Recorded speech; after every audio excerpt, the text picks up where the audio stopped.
Paper 2. The Nature of God. Inasmuch as man's highest possible concept of God is embraced within the human idea and ideal of a primal and infinite personality, it is permissible and may prove helpful to study certain characteristics of the divine nature which constitute the character of deity. The nature of God can best be understood by the revelation of the Father which Michael of Nebadon unfolded in his manifold teachings and in his superb mortal life in the flesh. The divine nature can also be better understood by man if he regards himself as a child of God and looks up to the Paradise Creator as a true spiritual Father. The nature of God can be studied in a revelation of supreme ideas. The divine character can be envisaged as a portrayal of supernal ideals, but the most enlightening and spiritually edifying of all revelations of the divine nature is to be found in the comprehension of the religious life of Jesus of Nazareth, both before and after his attainment of full consciousness of divinity.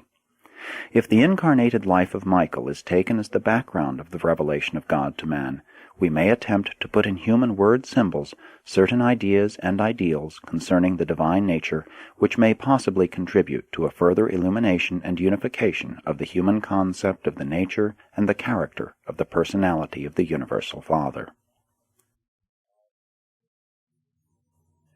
In all our efforts to enlarge and spiritualize the human concept of God, we are tremendously handicapped by the limited capacity of the mortal mind.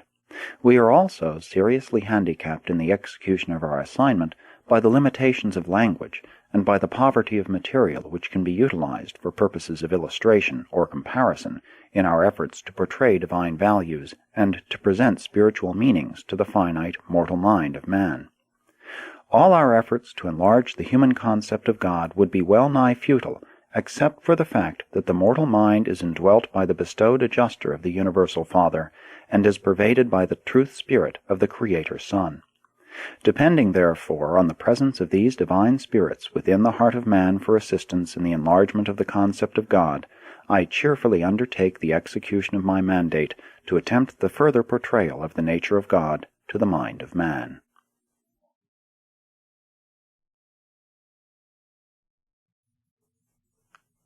(1) The Infinity of God. Touching the infinite, we cannot find him out. The divine footsteps are not known. His understanding is infinite, and his greatness is unsearchable. The blinding light of the Father's presence is such that to his lowly creatures he apparently dwells in the thick darkness. Not only are his thoughts and plans unsearchable, but he does great and marvelous things without number.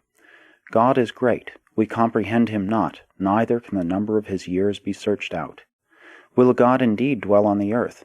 Behold, the heaven, universe, and the heaven of heavens, universe of universes, cannot contain him. How unsearchable are his judgments, and his ways past finding out. There is but one God, the infinite Father, who is also a faithful Creator. The divine Creator is also the universal disposer, the source and destiny of souls. He is the supreme soul, the primal mind, and the unlimited spirit of all creation. The great Controller makes no mistakes. He is resplendent in majesty and glory. The Creator God is wholly devoid of fear and enmity. He is immortal, eternal, self-existent, divine, and bountiful.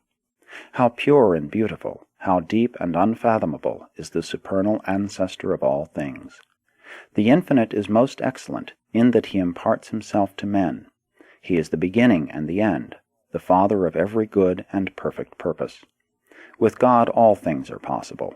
The eternal Creator is the cause of causes. Notwithstanding the infinity of the stupendous manifestations of the Father's eternal and universal personality, he is unqualifiedly self-conscious of both his infinity and eternity. Likewise, he knows fully his perfection and power. He is the only being in the universe, aside from his divine coordinates, who experiences a perfect, proper, and complete appraisal of himself. The Father constantly and unfailingly meets the need of the differential of demand for himself as it changes from time to time in various sections of his master universe. The great God knows and understands himself. He is infinitely self-conscious of all his primal attributes of perfection. God is not a cosmic accident, neither is he a universe experimenter.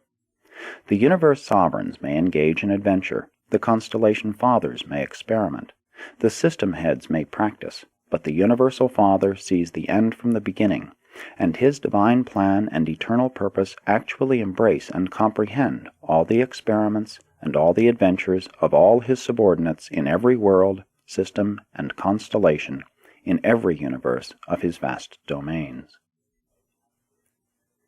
No thing is new to God, and no cosmic event ever comes as a surprise. He inhabits the circle of eternity. He is without beginning or end of days. To God there is no past, present, or future. All time is present at any given moment. He is the great and only I Am.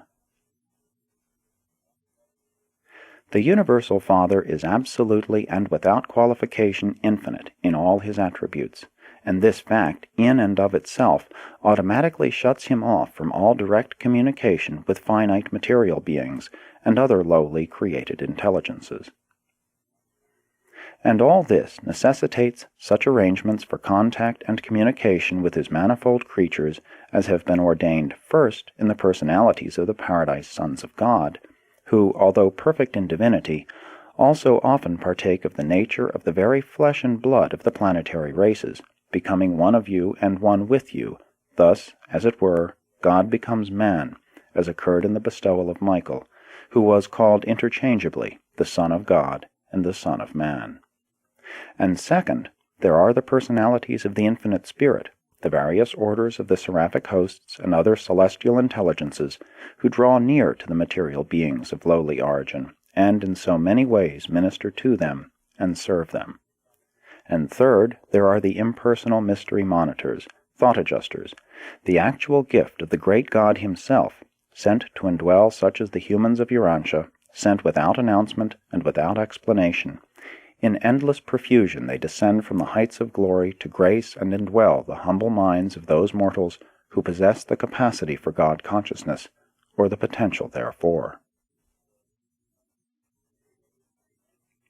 In these ways and in many others, in ways unknown to you and utterly beyond finite comprehension, does the Paradise Father lovingly and willingly downstep and otherwise modify, dilute, and attenuate his infinity, in order that he may be able to draw nearer the finite minds of his creature children. And so, through a series of personality distributions which are diminishingly absolute, the Infinite Father is enabled to enjoy close contact with the diverse intelligences of the many realms of his far-flung universe. All this he has done and now does, and evermore will continue to do, without in the least detracting from the fact and reality of his infinity, eternity, and primacy. And these things are absolutely true, notwithstanding the difficulty of their comprehension, the mystery in which they are enshrouded, or the impossibility of their being fully understood by creatures such as dwell on Urantia. Because the First Father is infinite in his plans and eternal in his purposes, it is inherently impossible for any finite being ever to grasp or comprehend these divine plans and purposes in their fullness. Mortal man can glimpse the Father's purposes only now and then, here and there, as they are revealed in relation to the outworking of the plan of creature ascension on its successive levels of universe progression. Though man cannot encompass the significance of infinity, the Infinite Father does most certainly fully comprehend and lovingly embrace all the finity of all his children in all universes. Divinity and eternity the Father shares with large numbers of the higher paradise beings, but we question whether infinity and consequent universal primacy is fully shared with any save his coordinate associates of the Paradise Trinity. Infinity of personality must, perforce, embrace all finitude of personality, hence the truth, literal truth, of the teaching which declares that in him we live and move and have our being. That fragment of the